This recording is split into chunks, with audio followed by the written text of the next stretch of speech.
Hey, everybody. Trying to get on here. I realize I have too much junk on StreamYard right now. That's Phil Harris, and I'm going to immediately jump to him. Phil, we had a really special guest to talk about a really special game. So let's get started tonight. Yes, of course, we're Chase Robinson, of course, play-by-play of the Oxford Yellow Jackets. Chase, welcome in. I enjoy listening to you on Friday nights. I kind of thumb through the radio stations and catch who I can, and caught a pretty good bit of Friday's game. But welcome in. And first thing I'd like to ask you is, how did you get to be the voice of Oxford Yellow Jacket football?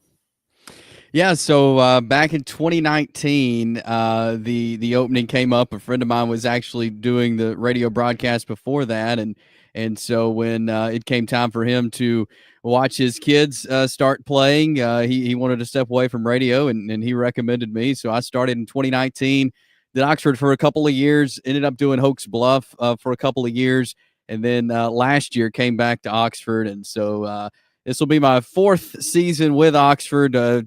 Two previous, and now on my second time around. But I love Oxford football, is where I'm from, and so I'm excited for Friday night's game for sure. I appreciate you guys having me on.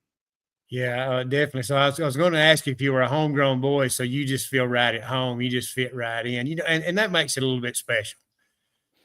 It does, yeah, and being from this area and knowing a lot of the folks that are there and yeah, it does make it special, and it's been a special year so far. That's for sure to call these games. Yeah, definitely. So I know they kind of sort of very tough schedule at the first part of the year, but they kept passing the test. I mean, they were underdog in some games. Beat a very good Moody team, beat Central, and got past Mountain Brook. But this team got better and better each week, and ended up having a banner year.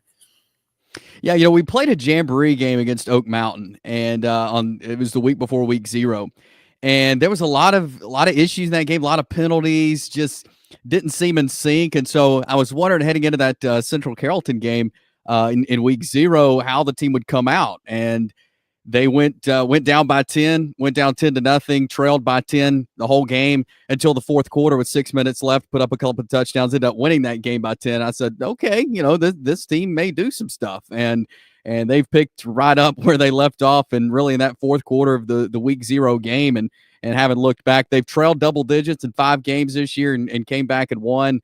But it's been a team that's just scratched and clawed all year long. And you're right. It's a very tough schedule. Yeah, definitely. So, and they're very explosive on offense, very good on defense. I know they're very good in the linebacking core, but their offense is very explosive, running the ball, throwing the football. I know Mason Mims is, very accurate passer.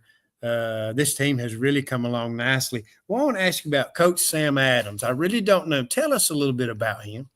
Yeah, so I love Coach Adams. He was at Hillcrest, Tuscaloosa. He spent some time as a grad assistant in college, learning under Tommy Tuberville at Auburn, and then under Bobby Petrino up at Louisville. And then he ended up coming back to Alabama. He's from the state, and was an assistant for Josh Nibble at Hoover for a while, and then took over a good Hillcrest Tuscaloosa program and kind of revitalized that program, and then came over to Oxford. And when he took over for Oxford in 2021, all these guys who are juniors and seniors now were 8th and 9th graders then, and were having to start. And so he walked into a program that had lost a lot of players, whether it was to graduation. Some of them went with Coach Etheridge, who was there prior to Coach Adams, to Auburn High School. So he was in a situation where there was a very young team. So he took over and kind of had to revitalize Oxford's program. We won the state championship in 2019, and so the standards were very high when Coach Adams came in. But he has done such a good job of getting these guys to buy in, to be patient.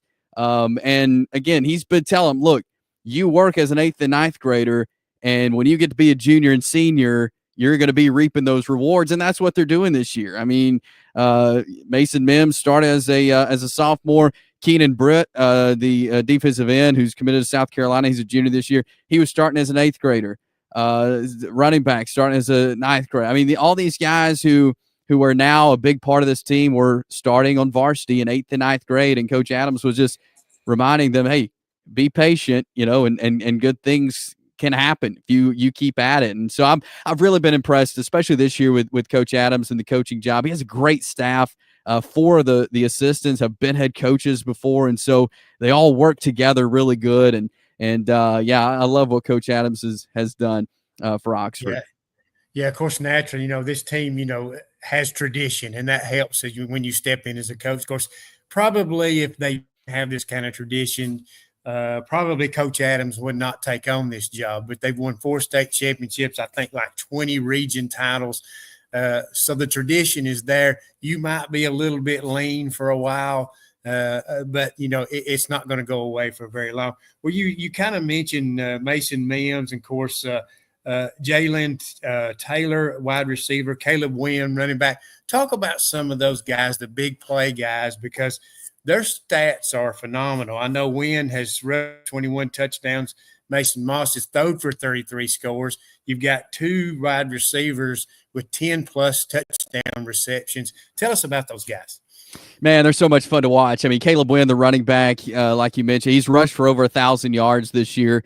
Jalen Taylor has caught over 1,000 yards of balls. So you got two of your skill guys who've gone over 1,000 this year. I think that it says a lot about the explosiveness of Oxford. And Caleb Wynn is so strong running the football. He's been so much fun to watch this year. And Nick Richardson, another wide receiver there. You mentioned one of those with 10-plus touchdowns. Him and Mason Mims have been playing football together since they were like 10 years old. And so you're seeing that now. You when you play football together that long, you know each other's tendencies. And so Mason can just drop it in his area and Nick's going to catch the football. It's really cool to watch. They had a play the other night. It was kind of a Hail Mary situation right at the end of the first half, and Mason threw it up. Nick was in between 2 defenders and somehow came down with the football in the end zone to score and take the lead with about 4 seconds to go in the half. And so it's really cool watching those guys play football together. But Jalen Taylor's been a great part of this team as well, catching over 1,000 yards of balls. And he's another guy. You put it in his area, and he's going to find a way to catch it. And he's a playmaker. And I think he's just a junior, but I think he's got some good offers out there. So he'll be playing college ball one day. And of course, Mason's going to Louisville, and I think he'll fit in nicely with Jeff Brom and his offense there. But Mason is just so poised. And Coach Adams has been telling me even before the season started, he said, this is the most mature team I've ever coached. And it starts with Mason Mims. He doesn't get rattled. He'll sit back there. He takes some hits sometimes, but he just bounces right back and is ready to go. But he's so poised when you're in a tough spot. He's a guy you want leading your team. Like I mentioned, there's been 5 games this year where Oxford has been down by double digits and won the game, like Mountain Brook. With 6 minutes to go, we were down 14 and came back and won the game on a 2-point conversion. And that was just a couple of Nick Richardson Mason Mims passes and Nick Richardson down the field, and then a 2-point conversion. They're cool, they're calm, they're collected, and just mature has kind of been the theme for this season. And it starts with those guys you mentioned offensively. Yeah, and I think kind of where I got a taste of that, I was listening to the game against Hartselle, and y'all were down 14-0, and nothing was going Oxford's way. I mean, absolutely nothing. But after Hartselle went up 14-0, it seemed like the team kind of sort of settled in. They started running the football, got a couple of big runs, scored and got it to 14-7, and then things started to materialize. And like you're talking about, the pass in the first half gave Oxford all the momentum at halftime, and they just kind of sort of, as you would say, stomped on Hartselle's throat in the second half. Yeah, it has, and that's been kind of the case several times. It's taken a minute, for the defense to get settled in and rolling a little bit. You kind of want them to be a first half team like they are a second half team, but there's been games where it's taken them a little bit for the defense to get going, and offensively as well. I feel like it just takes one big play, and this team is settled in and comfortable and ready to go. But it's just getting that one big play to start the game. And credit Hartselle. They did a great job on the first couple of drives there. One, they held the ball for a long time, and Oxford didn't didn't touch the ball until 2 minutes to go in the first quarter for the first time on Friday night. So they kept the ball away from Oxford. Then Oxford had to punt it away after about 4 downs or 3 downs, and they had to punt it away. So 3 and out, and they didn't get anything going. Finally, they were able to, and yeah, that's when it broke open. So yeah, this is a team. It's just several games. It's taken a minute to get settled in, but when they do, boy, watch out. Okay, before we let you go, let's talk a little bit about Fort Payne. I'm sure you've done a little research on them. I've followed them for years. It's a football team that's playing well at the right time.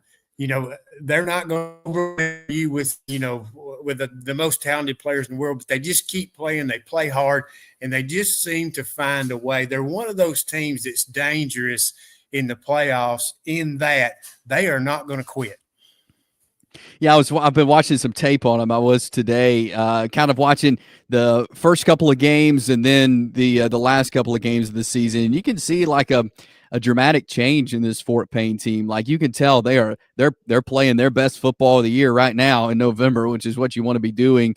I was really impressed with them as I was watching. I watched some of the after our game finished the other night. Several of us were in the booth watching the end of the Homewood game to see who Oxford's next opponent was, and I was really impressed with the way they won that game and were able to hang on and make the plays they needed to beat Homewood, a good Homewood team. So I'm really impressed with Fort Payne. We actually played them in a jamboree game last year in a preseason jamboree, and I really liked Dax Varnador in that game, their quarterback, and I was really impressed when I was watching that Homewood game earlier today from last week. Just his poise and his leadership of the team. I thought they run the ball well, and I really like their little out passes they do. Those are dangerous for a team like Fort Payne.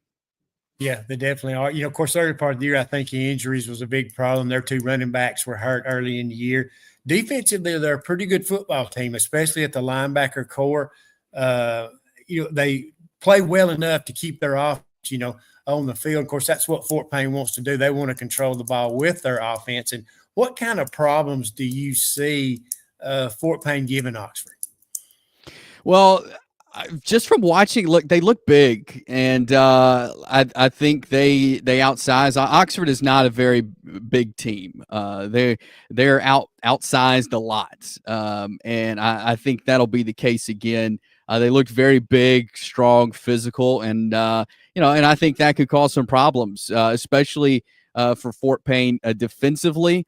There's been some issues along the offensive line at occasions for Oxford, and so if they can put some pressure on the offense of Oxford, which some teams have been able to do really well, that will definitely benefit them because that has been something that I've really been watching for Oxford is how this offensive line is going to stand up to a bigger defensive front, and from what I could tell, they definitely have a bigger defensive front, like a lot of teams we've seen this year. Yeah, of course, they're, with their top linebacker and Carter Tinker, number 0, outstanding player, great tackler. He's kind of the headhunter on defense. And if they're going to be successful, he has to have a big game. Of course, good thing for Oxford, Chase, is they get to play at home. Fort Payne gets to take the road trip here, and that's the good thing about being successful during the season. You get to play at home in this round. It's going to be very important for the Yellow Jackets. It is, yeah. It'll be. It's great to have a home game. Another one. It'll be 3 straight for the playoffs so far for Oxford to be at home. So it was a great crowd last week. It has been both playoff games, and I feel like it keeps getting better every playoff game as far as the crowd goes. So yeah, it's exciting to have a game back at Lamar Field in Oxford. Yeah, and I'm sure Fort Payne's going to bring a bunch too, so it should be a great atmosphere. Oh yeah, and it's great calling games this time of year. I back when I played, the greatest time of year to be playing football is around Thanksgiving. There's just something special about it. Oh, it really is. When it's finally cold and yeah, football weather and man, yeah, you want to be playing around Thanksgiving for sure. And so, and it's going to be a great game. I know it is. I'm excited about it. These are 2 really good teams, and look, I think Fort Payne again is playing their best football of the year right now, and I'm excited to see what they bring. And yeah, I hope they bring a great crowd because I think that stadium could be rocking Friday night. Yeah, definitely. So, Chase, go ahead, Randy. I hate jumping in, but we're running out of time fast, and Yeah. I want to get one question in, and then we'll let Chase run. Tell me a little bit about the South Carolina commit and how he can dominate a game. Yeah, Keenan Britt is just it's crazy how fast he can move. I was watching another interview and talking to a friend of mine who covers football over in Birmingham, and he was saying he was talking to Ashton Fry, the Clay Chalkville quarterback, and he asked him what he saw in the second half of that Oxford game. He said, "I just saw that number 10 jersey running at me the whole night." I mean, that's just Keenan Britt he's so fast. He's everywhere. Like, I feel like how does he move all over the field like he does? It's crazy. Like, he's everywhere. He's going to be in on it. He's gotten so much stronger and faster. That's what's been impressive, kind of watching him like progress from starting as an 8th grader, 9th grader, 10th grader, now as 11th grader. He gets bigger. He gets better every year. I love watching Keenan Britt play. And everybody likes to talk about the Oxford offense, and it's explosive and great. But this defense is incredible that Oxford has. It to me, that's the strong suit of the team. Like, yes, we talk about offense, but the defense is the strong suit of this team, and it's led by Keenan Britt. They had 4 interceptions in the second half of that game last week. They went 6 weeks only allowing 2 touchdowns scored. Like, the defense for Oxford is elite, and that's really why they're at the point that they're at right now, sitting at 12-0, is this defense. But yeah, Keenan Britt, South Carolina. Shane Beamer was actually at the Oxford game several weeks ago, watching Keenan Britt play, and I'm glad he was that night, because Keenan had a great night in that game against Huffman. But yeah, he's incredible to watch, and it's been fun again watching kind of him progress as he gets older. Of course, before we go, Tapley and Fleming, 2 good linebackers. And I think that's kind of the signature of that defense is the linebacking core. It is. Tapley has been great this year. And, last year you could tell kind of towards the end of the season, we started calling his name more. He was getting in more. And this year he's been like a totally new player. He's been in on everything. He's been great. Fleming's been great. Deshaun Watson, DK Wilson, who plays receiver. They've been putting him. He has 4 interceptions in the season. They threw him out there some. Jalen Taylor, the wide receiver, he has a couple interceptions. They throw him out there some on defense. So it's kind of guys in and out and making it happen. But yeah, the defense, I love Oxford's defense this year.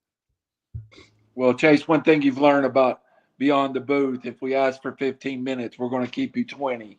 But I could talk Oxford football all night long. If I didn't have anywhere else to go, I would. But man, it's been fun. I'm not going to ask you for a prediction. Just the last word out of here tonight. Keys to the game for Oxford. For Oxford, I mean, penalties is a big thing that they've struggled with as of late. A lot of penalties. They need to kind of clean up some of those things and start fast, I think, is a big key for Oxford as well. Not get down, because I feel like if you get down to a team like Fort Payne, it's going to be hard to come back on. So start fast, get the momentum, and limit the penalties, and I think it could be a good night for Oxford.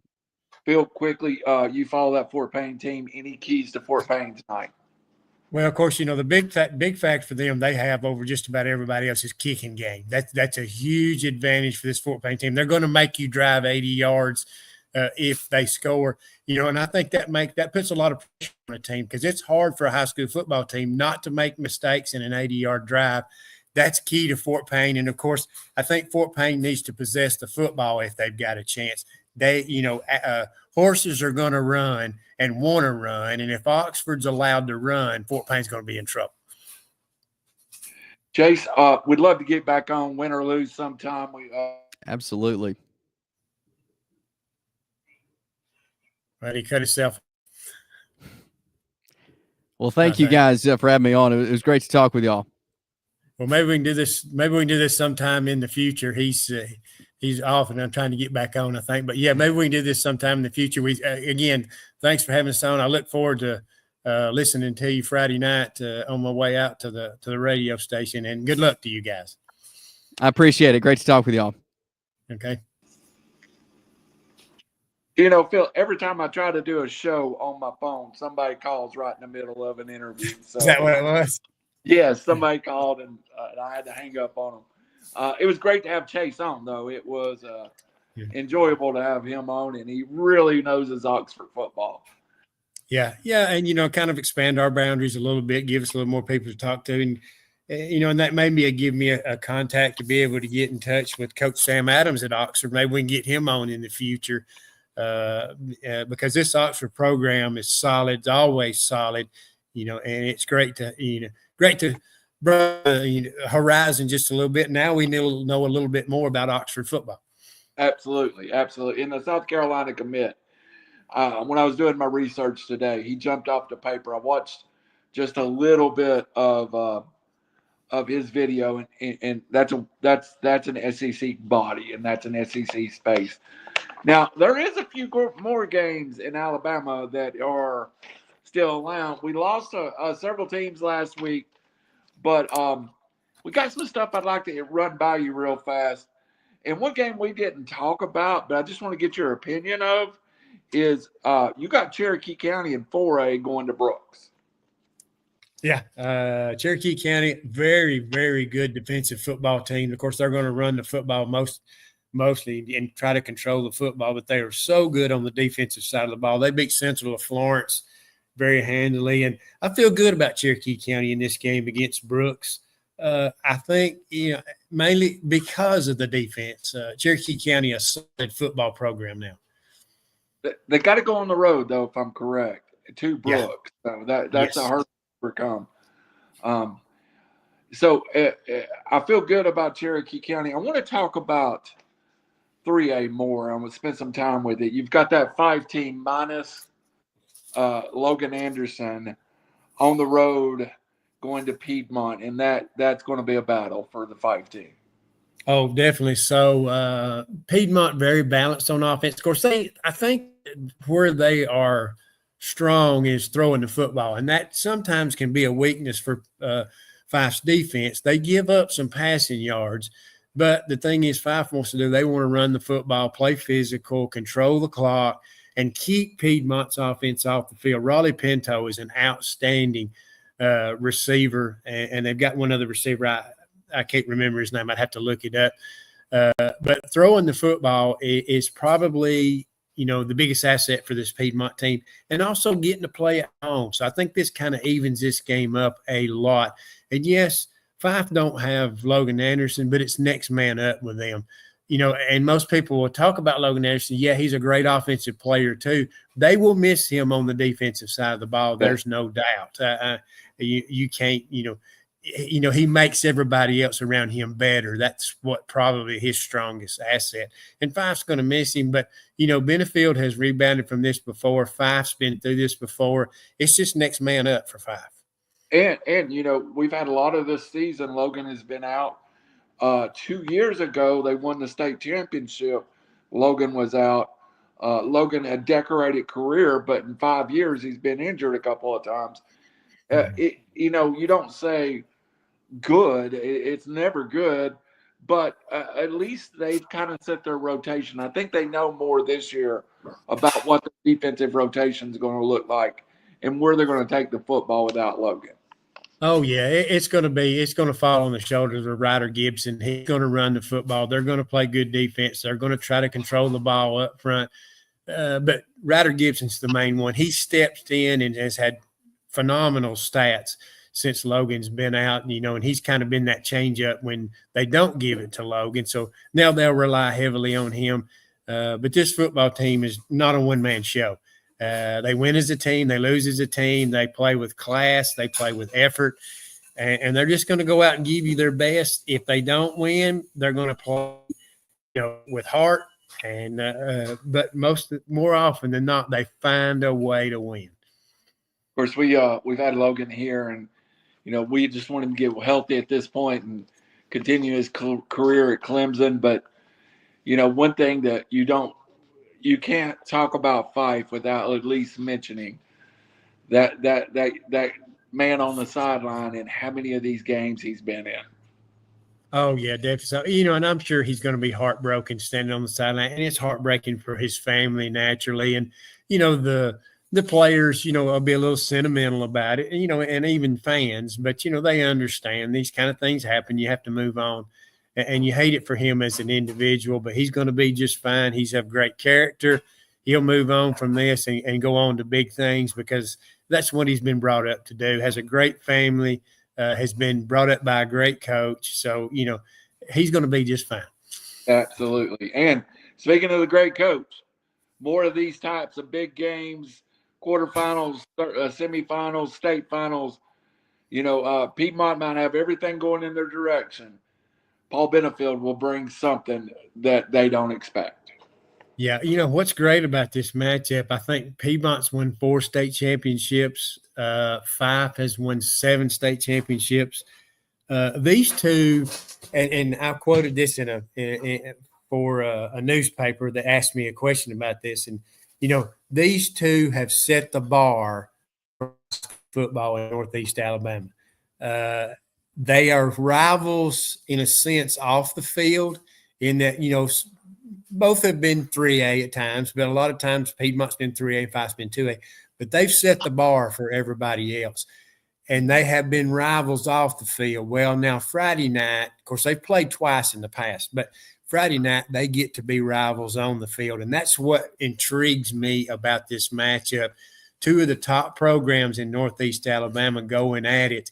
And that's what makes high school football fun. And we'd be remiss if we didn't mention last year 2A state champion moving up to 3A. So they will – they know what this journey's like. I want to talk about 2A for a minute, because to me, I think this is the game we've assumed was going to happen since week 1, and everybody pointed at this and say, well, they're back. They're going to run into each other, and that's the 2 giants in 2A in Pisgah and Tuscaloosa Academy. Oh, yeah. Last year, of course, they played at Pisgah. It was an explosive game. I think Pisgah won it 36-29. Both teams were just outstanding on the offensive side of the football. But this year, I think it's a little bit different. I don't think both teams are as explosive offensively as they were last year, but they're both probably better defensively. I think Tuscaloosa Academy, they don't sling it around the lot as much as they have passed. They try to run the ball more. Well, now Pisgah, they want to control the football with Gilbert at quarterback. He's going to be the mainstay. And this game is going to be decided by 2 quarterbacks, Preston Lancaster at Tuscaloosa Academy and, of course, Gilbert at Pisgah. Those are the 2 key factors in this football game. I think whichever one plays the best, that's who's going to win this football game. And, of course, defense is going to have a lot to say about it too. Yes. And the Pisgah team, undefeated for most of the year, drops a game to Sylvania in the final contest. Losing never helps you, but losing does give you something, a sense of urgency maybe, Phil. So is that something that could come into play in this game?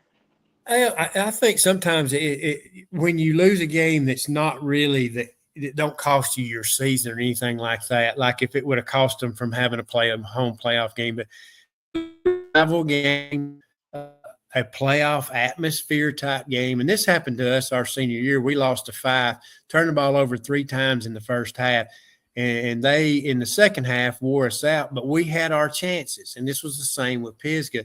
But I think sometimes when you take a loss like that, the guys sit back and they kind of sort of revamp and reset their goals, take a look around. They take to coaching more, because the coaches have been cautioning them all year about not getting too far ahead, don't put the cart before the horse, and that type of thing. Well, all of a sudden it hits you in the nose.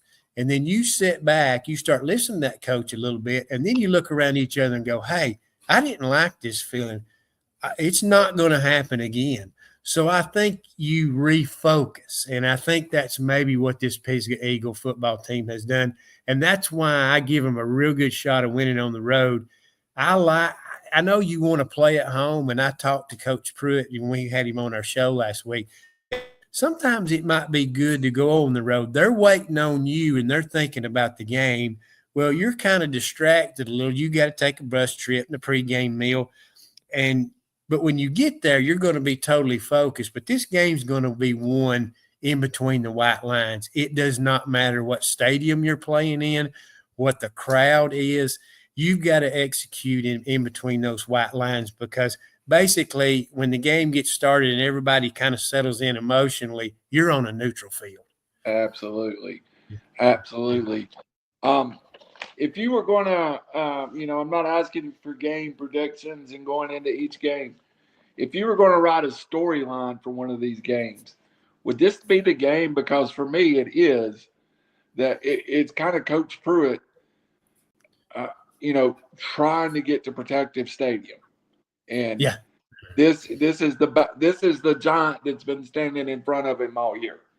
Yeah, well, I think, and kind of sort of leaping back where you're talking about Piedmont and Fife, the storyline for me in that is two traditionally rich programs. Who's better this year? Now you look at Pisgah, and Coach Pruitt and I talked about this. They've been great the last 2 years. They've gotten to the semifinals both times, but they've lost to Fife both times. And that monkey was on their back. Yeah, you've had great seasons, but you can't beat Fife. And the kids understand that. They know that. They're smart enough to understand that. Well, this year they got that monkey off their back. So now the goal is to get to Progressive Stadium. It doesn't matter who's in the way now. That's the focus. That's the goal, one game at a time. And I think that's the storyline here. That's why I give Pisgah that opportunity, that playoff experience from the last 2 years, I think is going to help them down the stretch now. I think we're 100% on that. I really, if there was a game of the year or a game of this week that I would want to sit at and watch, it would be the Tuscaloosa Academy Pisgah game. Phil, a lot more action in Tennessee. We've had a good little run in the state of Tennessee. Oh, yeah. That's what we were talking about. You was asking about doing this pregame show since we missed Monday. And I said, well, we're going to have to talk about Tennessee because we don't have a whole lot of teams left around here. Of course, we've talked about Fort Payne and Fife and all. Of course, we've got a couple of other teams kind of sort of close in the area. But, yeah, a lot of our teams got knocked out this last week, where last year we had a bunch more playing. So, yeah, Tennessee is having a good run when it comes to the playoff time right now.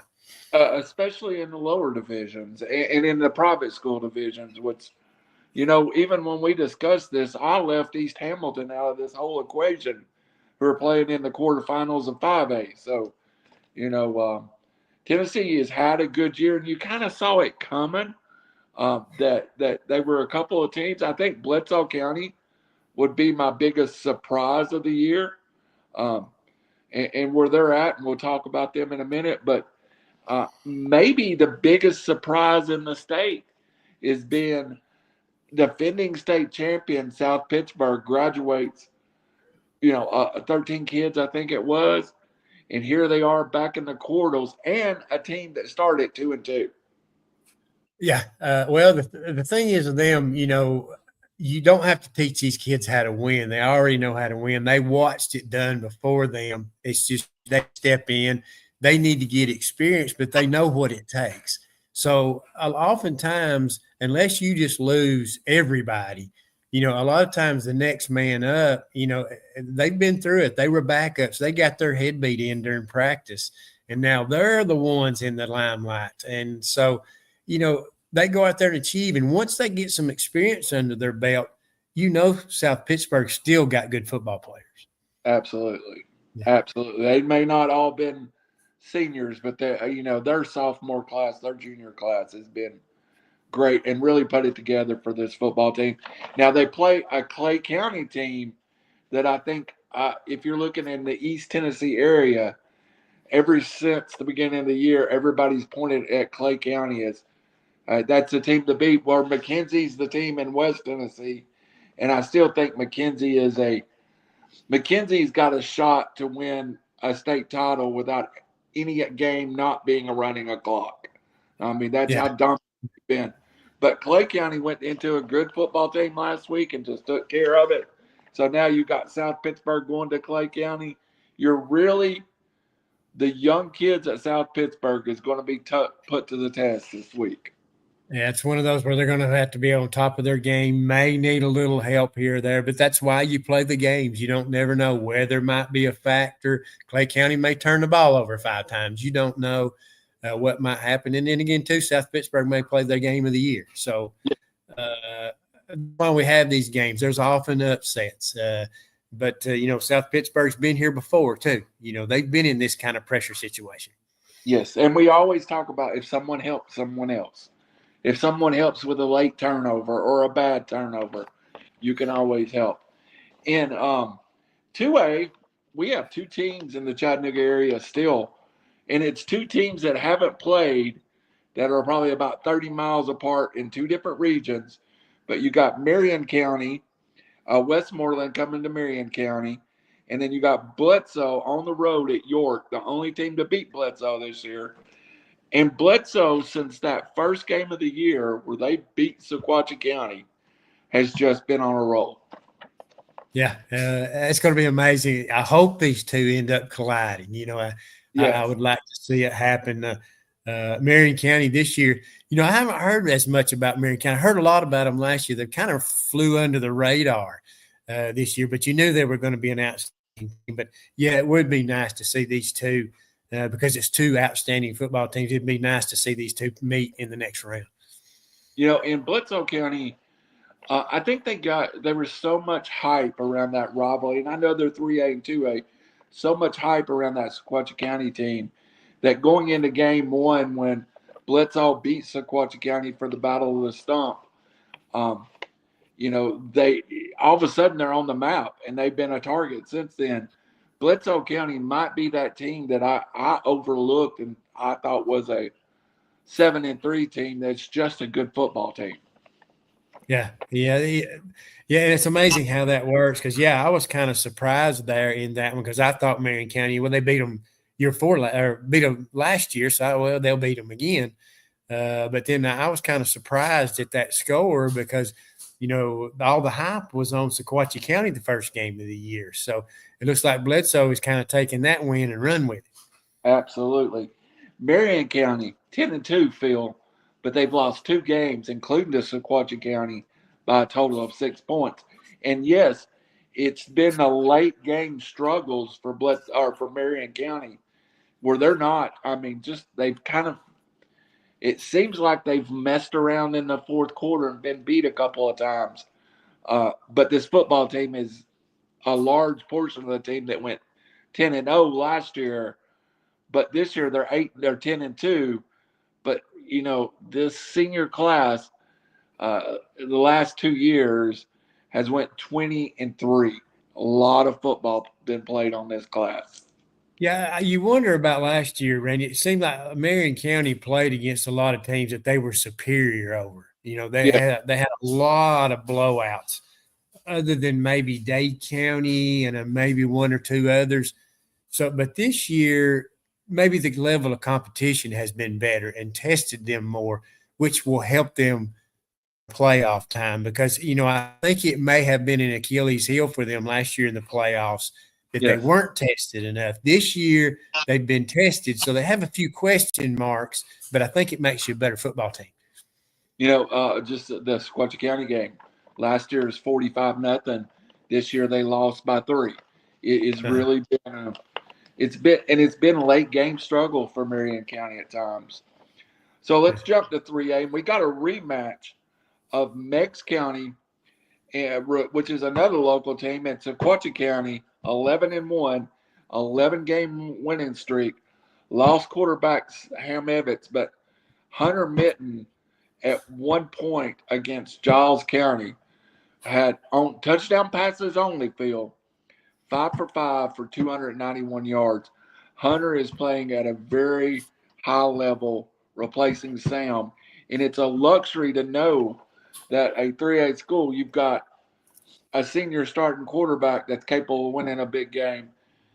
Then you have a sophomore that it's in the pipeline that is a good quarterback. And while they're different quarterbacks and Sam's more of a pocket passer, Hunter does a lot out of the mesh, the read option, that probably is different look that Sequatchie County didn't put on the paper or on film the first 9 weeks.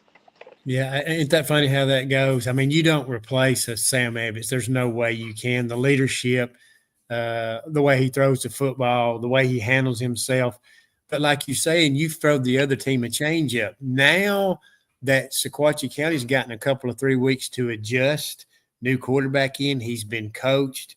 You've kind of changed the style of the offense. And you know good and well that since he's had some success on the field, these kids believe in him now. And that's what's the difference is. I don't care who you put in at quarterback. If the other 10 guys believe in him, you're going to win. And this is a rematch of the third round of last year's that Meigs County won 48-28. But that's a game. If there was a game that I could point to in this Sequatchie County run that I went, they learn about themselves. They were down 3 touchdowns at one point in Meigs County, and they played hard. They clawed back in the game. And it was a 7-point game late in the fourth quarter when Meigs County broke a big run. And since then, the only loss is that Bledsoe blemish in game 1. And I think Sequatchie County learned something about themselves that night.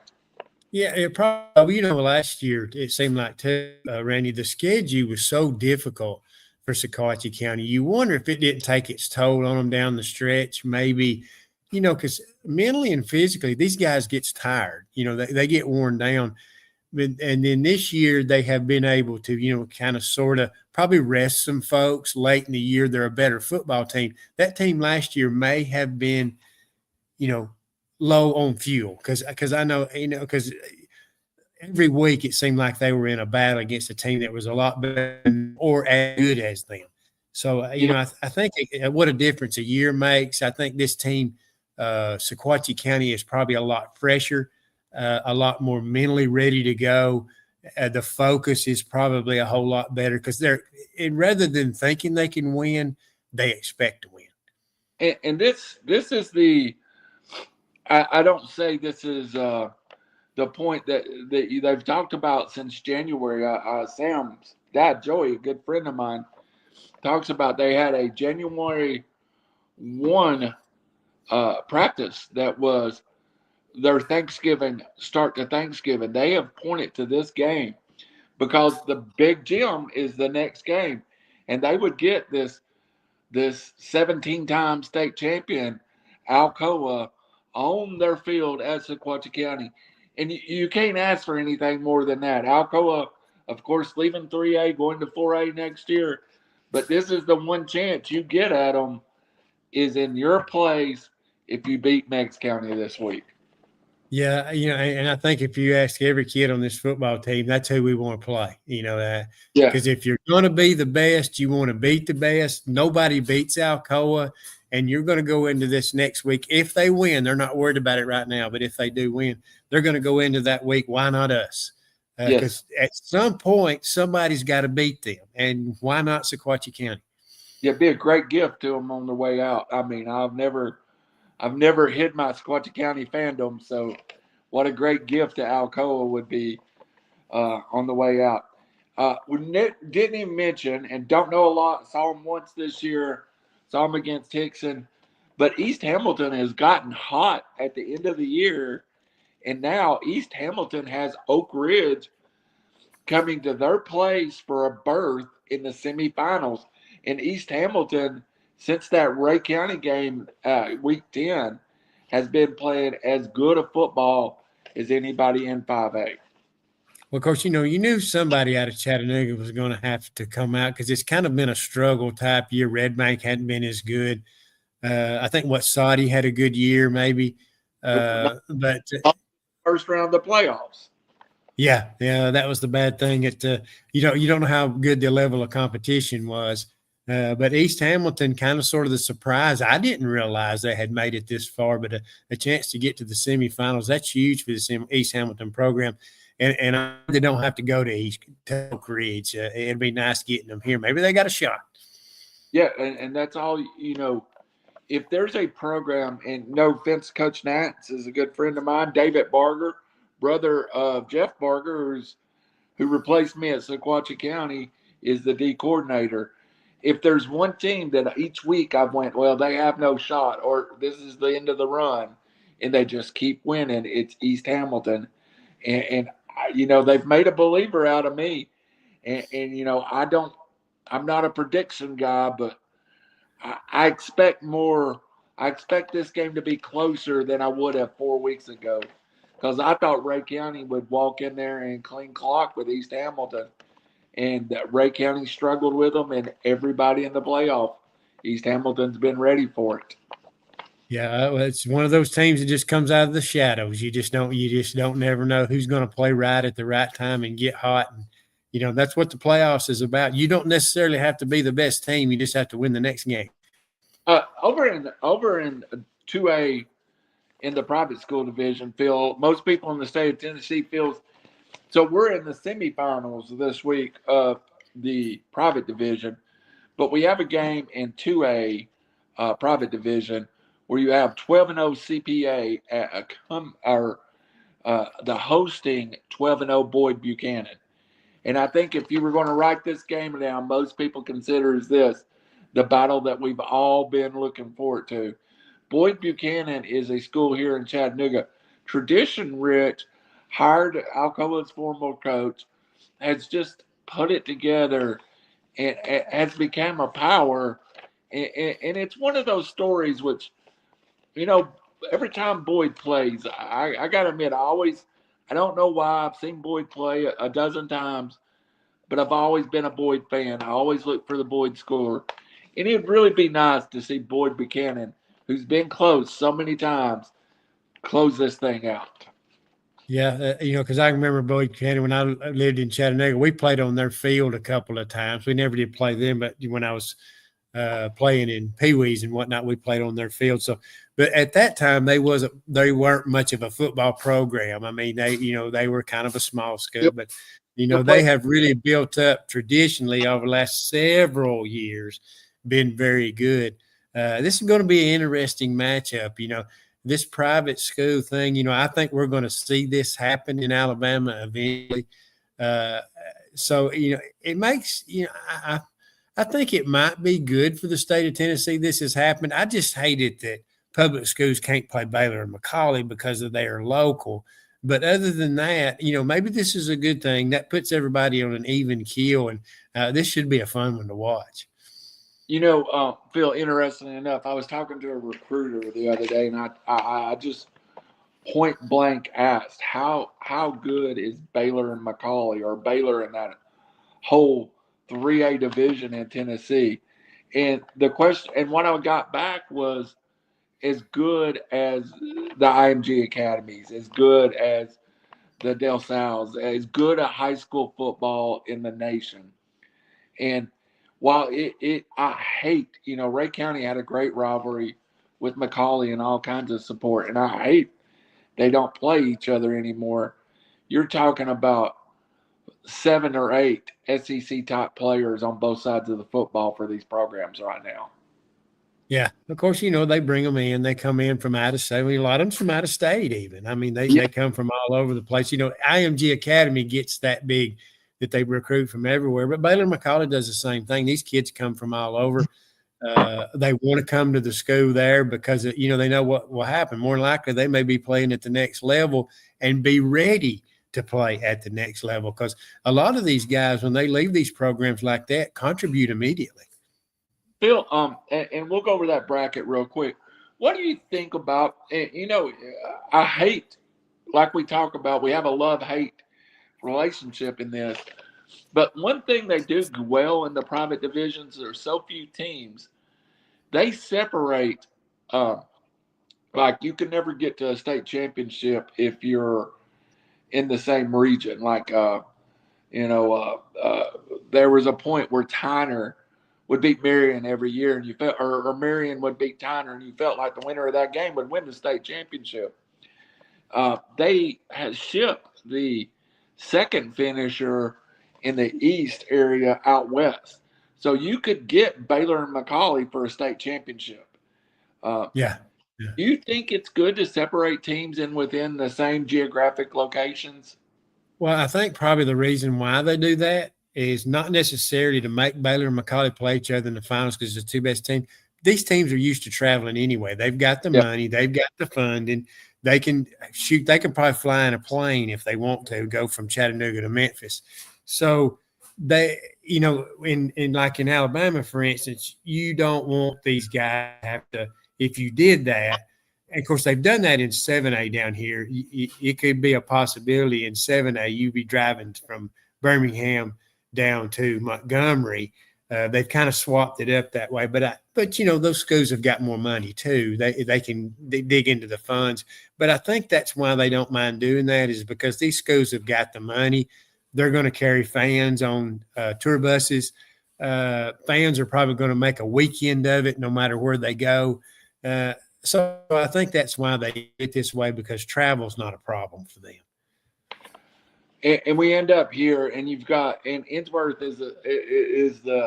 you have Brentwood Academy at Baylor 11-0. You have McCallie 9-2 at 11-0 Innsworth. And Innsworth might be the fly in that ointment to that Baylor McCallie rematch. I talked to a private school kind of guru today, and he was like, "Don't sleep on Innsworth.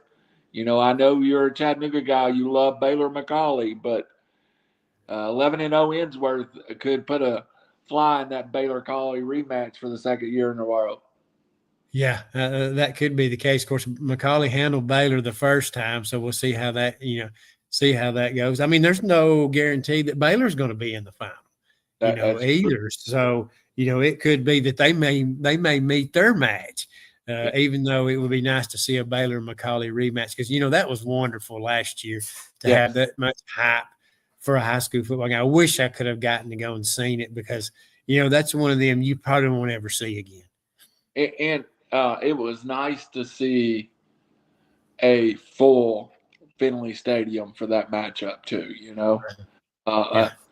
I was told that was the best crowd that the state championship may have ever saw. So you think how that was.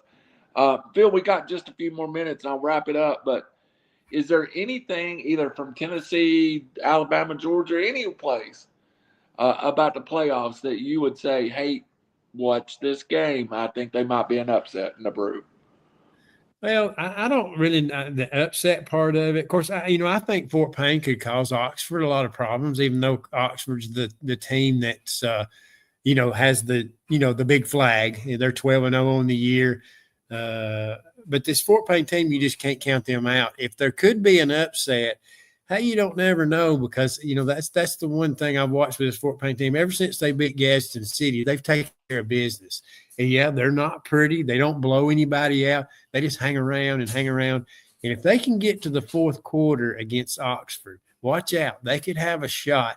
Because I think what Fort Payne, one of the big advantages they have over everybody is kicking game. And that's important in the playoffs. So I think that makes it tough. Fife and Piedmont, I think either way, whoever wins, I'm not going to call it an upset or whatever, because this is two storied programs. It's going to be a great game. And same way with Guntus Academy. We figured this was going to come to this. And both of them is going to be the favorite to get to the final if they do win in this round. But I really don't see anybody what I would call on upset alert, because I think a lot of these teams that we're seeing are evenly matched. Yeah. I think that's a great analogy. I don't have an upset alert, but I do think Bledsoe County has a very good shot to go to Alvin C. York Institute and revenge their only loss of the year. And I think we've got a better than 50% shot of maybe getting that Bledsoe Marion matchup in the semifinals of 2A. And I think that's the game I most want, sitting back and looking at. I want Marion, Bledsoe, Sequatchie, Alcoa next Friday night. Those are the matchups that I most want, of course. In 2 weeks, I'd love to see Baylor and McCallie match it up, but I don't think it's going to happen this year. And Boyd, I would just like to see them finish their journey. Got to the finals last year and lost. And that South Pittsburgh team, they're playing with house money. I don't ever bet against them. Coach Stone has done a wonderful job up there, and I think they can be so loose. They've got the big trophy in their corner, and they got nothing to lose. So, I really think this will be a great weekend of high school football in Tennessee. Yeah, I like what you're talking about with South Pittsburgh. They've been there, done that. So, you can't count them out. Nope. They're the champion until you knock them off. So, Yeah. I think that's the case. That's the case there. And of course, and you hadn't touched back base on this, but East Hamilton has had a great run. Wouldn't it be nice to see them beat Oak Ridge? It would. And, the power is probably in the Nashville area, in the Knoxville area in 5A.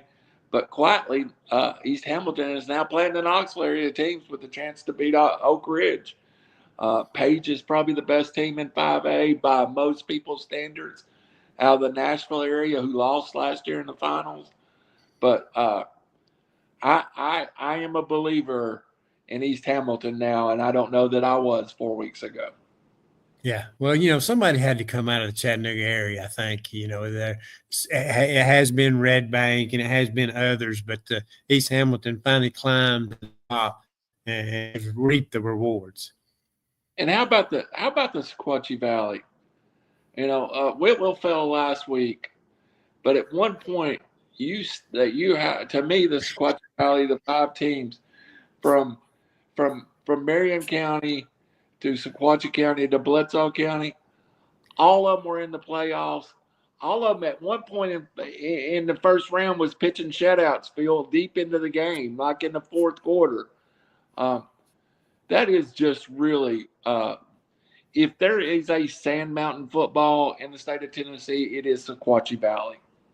Yeah, I would think so. Country boys, a lot of country boys running around, and and I think what makes football so special in those areas is that it's community backed. Every community supports their programs. It's special to be a Sequatchie County Indian. It's special to be a South Pittsburgh Pirate.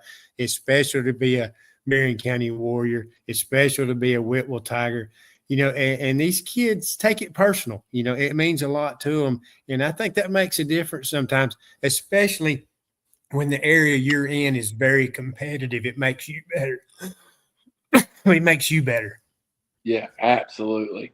Well, Phil, this has been an amazingly fast hour. Great to have Chase on, make that connection down in the Oxford area as we expand. But next week we'll talk a little football probably, but we'll be in the semifinals. Not a lot to discuss. But we're going to start pointing towards that high school basketball season, something we both love. Yeah, it's about here. I've reached out to a couple of people about basketball. I think, maybe Monday, see who wins what, to see who we could have on as a guest for Monday. Maybe a couple of them that might come on, do a couple of 30-minute segments, because I don't want to lock football out, because we might have a couple of people that would be committed, like a Luke Pruitt. Paul Benefield might talk to us for a few minutes. I've lost his name. Jonathan Miller, coach at Piedmont.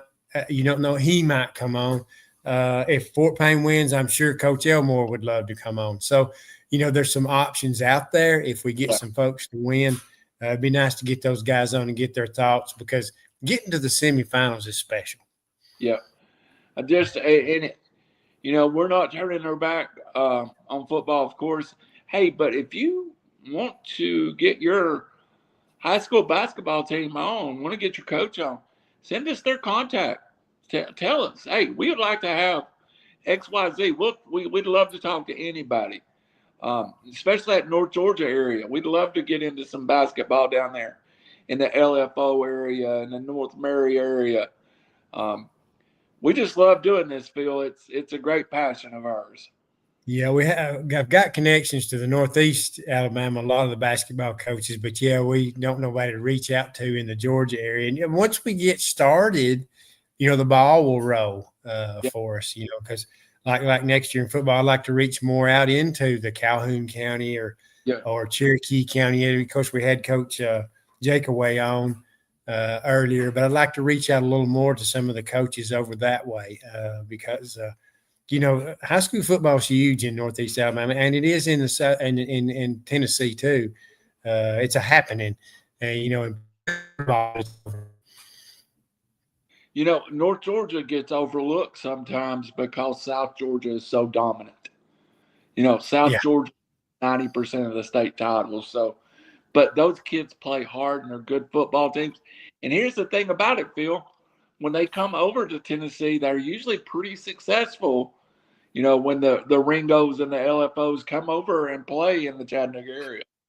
Yeah, they definitely are. Of course, when Gordon Lee made the playoffs, they got beaten early in the first round. Chattooga County got into the playoffs. So there were several teams that got into the playoffs. But there are so many big dominant schools once you get outside of North Georgia. It is unreal, how good of football teams there are when you start getting down to Atlanta side. It's unreal. That one year I covered Gordon Lee, we're playing schools in Atlanta I never even heard of, So, all right. Well, let's wrap it up. He's Phil Harris. Any final words, Phil? Just another night of high school football. It's coming to an end. It goes by fast. Of course, it's basketball season now. Of course, it'll come around, and we'll be starting this all over again next fall before you know it. Last home game for the Vols, too, this week. Yeah, this is it. Getting down to the nitty-gritty. I'm Randall Cunningham. He's Phil Harris, and you've been Beyond the Booth. Special thanks to Chase Robinson for joining us tonight from WVOK in Oxford, Alabama. Good night. God bless.